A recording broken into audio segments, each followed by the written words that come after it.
تو صورت انعام، صورت طٰہٰ اور صورت انبیاء اور صافات، تو اس میں یہ محاورے کے طریقے پر ہے۔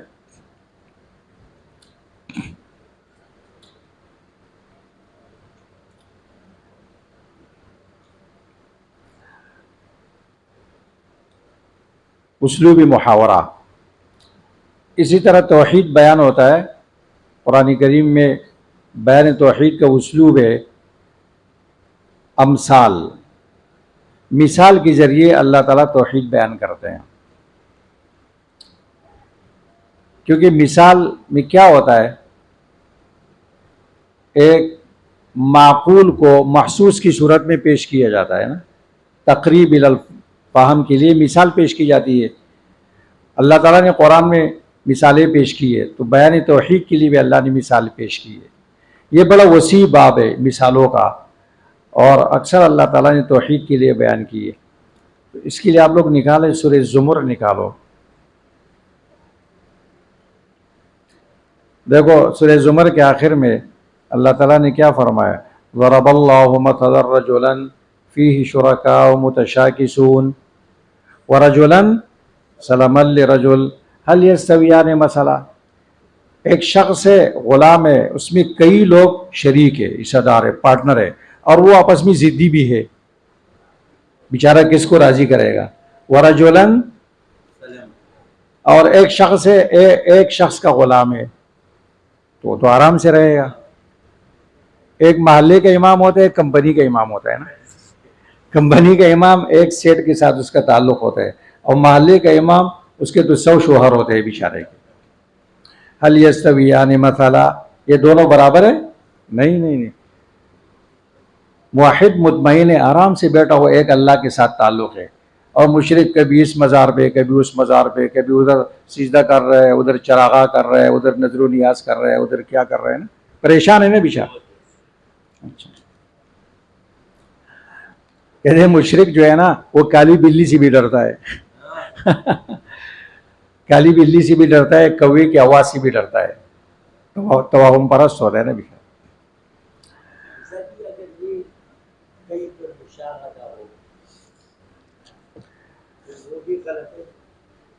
کیا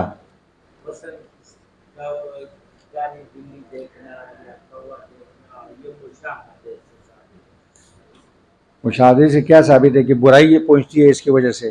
یہ شرک ہے نا، بلی کے اندر کہاں برائی رکھی ہے؟ لا طیرۃ فی الاسلام، بدشگونی تو ہے نہیں اسلام میں۔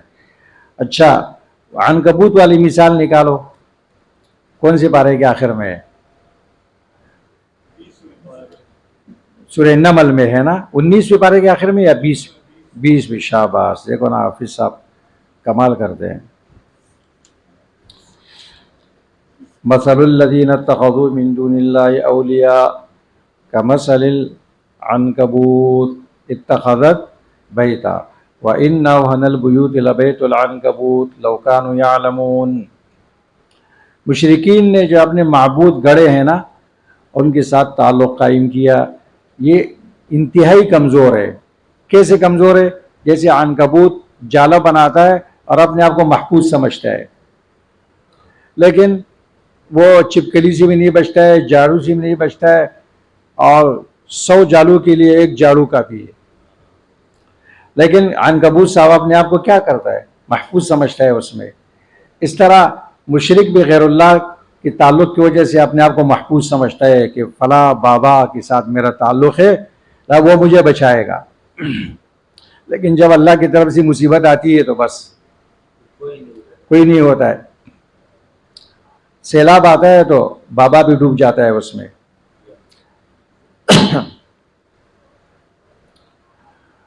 تو دیکھو اللہ تعالیٰ نے توحید بیان کی، ایک طریقہ اسلوب ہوتا ہے مثال۔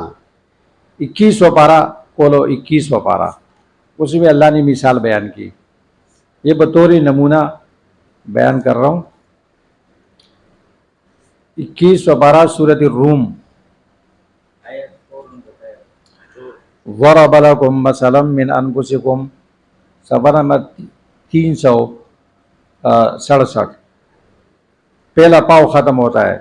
اللہ نے مثال بیان کی خود تمہارے نفسوں سے، هل لکم من شرکاء هل لکم مما ملکت ایمانکم من شرکاء فیما رزقناکم فانتم فیہ سواء تخافونہم کخیفتکم انفسکم۔ اپنے غلاموں کو اپنے جائیداد میں شریک کرتے ہو؟ کہا نہیں۔ کوئی سیٹھ صاحب اپنی نوکر کو جائیداد میں شریک کرتا ہے؟ نہیں۔ غلام جو تمہارا مملوک ہے اس کو آزاد کی طرح اپنے شریک کرتے ہو جائیداد میں؟ کہا نہیں۔ تو جن کو تم نے عباد الصالحین بھی اللہ کے مملوک ہے، اللہ کے غلام ہے، اس کو آپ نے اللہ کے ساتھ شریک کیا اللہ کے علم اور قدرت میں اور تصرف میں۔ دیکھو توحید اللہ تعالیٰ مثالوں سے سمجھا رہا ہے۔ اس طرح بیان توحید کے ایک طریقہ ہوتا ہے قصہ۔ یہ انبیاء علیہ السلام کے جو قصے ہیں اس میں توحید ہے۔ ابراہیم علیہ السلام کے قصے میں توحید ہے، ٹھیک ہے۔ موسیٰ علیہ السلام کے قصے میں توحید ہے، نوح علیہ السلام کے قصے میں توحید ہے۔ یوسف علیہ السلام کا جو قصہ ہے، سارا قصہ، پورا قصہ، اس میں توحید کی تو بہت سارے اقسام ہے، لیکن جو سورۃ ہود ختم ہو رہی ہے نا، وَلِلَّهِ غَيْبُ السَّمَاوَاتِ وَالْأَرْضِ وَإِلَيْهِ يُرْجَعُ الْأَمْرُ كُلُّهُ فَاعْبُدْهُ وَتَوَكَّلْ عَلَيْهِ۔ غیبدان اللہ ہے۔ تو پورا قصہ اس بات کی دلیل ہے کہ اگر انبیاء علیہ السلام غیبدان ہوتے، اللہ کے علاوہ کوئی اور غیبدان ہوتا، تو یعقوب علیہ السلام جیسے جلیل القدر پیغمبر اتنا عرصہ اپنے بیٹے کے فراق میں کیوں پریشان ہوتے؟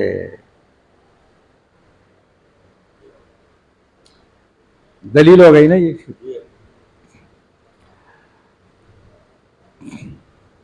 اس کو معلوم ہوتا کہ ابھی کنویں میں ہے، ابھی بادشاہ کے پاس ہے مصر میں، کیوں پریشان ہوتے؟ کیا خواہ مخواہ وہ کوئی پریشانی کی ایکٹنگ تو نہیں کر رہے تھے نا؟ بینائی چلی گئی تھی اس کی۔ انما اشکو بثی وحزنی الی اللہ۔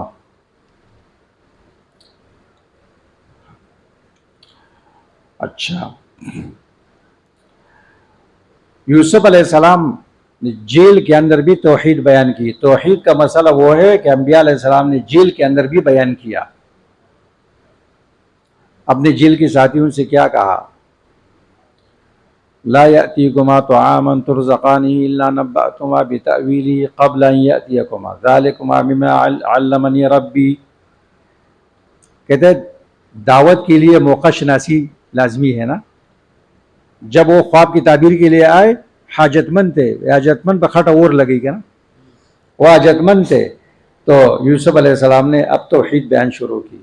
انی ترکت قوم لا یؤمنون واتبعت ملت آبائی ابراہیم واسحاق ویعقوب ما کان لنا ان نشرک باللہ من شیء ذالک من فضل اللہ علینا۔ شرک نہ کرنا اللہ کا فضل ہے ہم پر۔ تو توحید اللہ کا بہت بڑا فضل ہے۔ قرآن سے کیا ثابت ہو گیا؟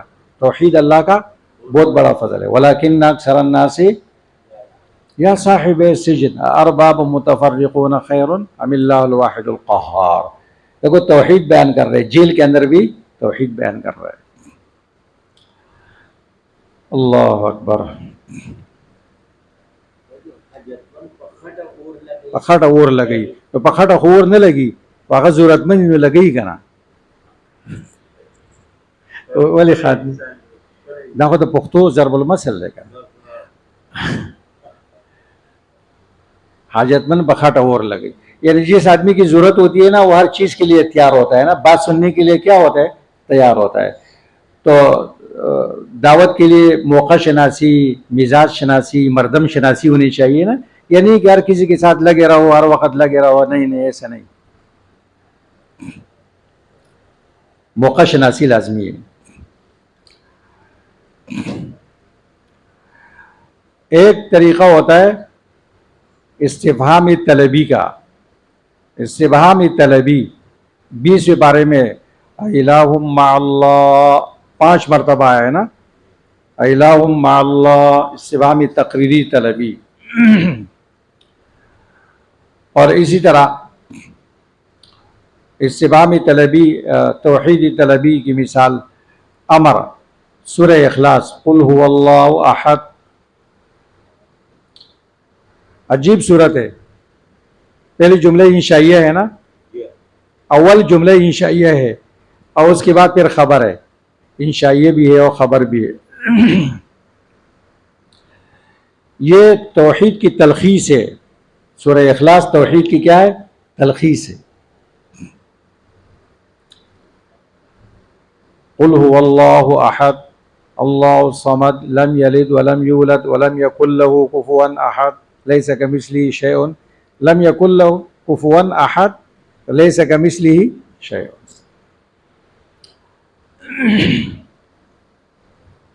تو ایک طریقہ یہ ہے. اس طرح اللہ تبارک و تعالی توحید کو بیان کرتے ہیں کبھی واحد او احد کے عنوان سے، الہکم الہ واحد قل هو اللہ احد، اور کبھی تسبیح کے عنوان سے سبح یسبح سبح، امر ماضی مضارع سبح للہ یسبح للہ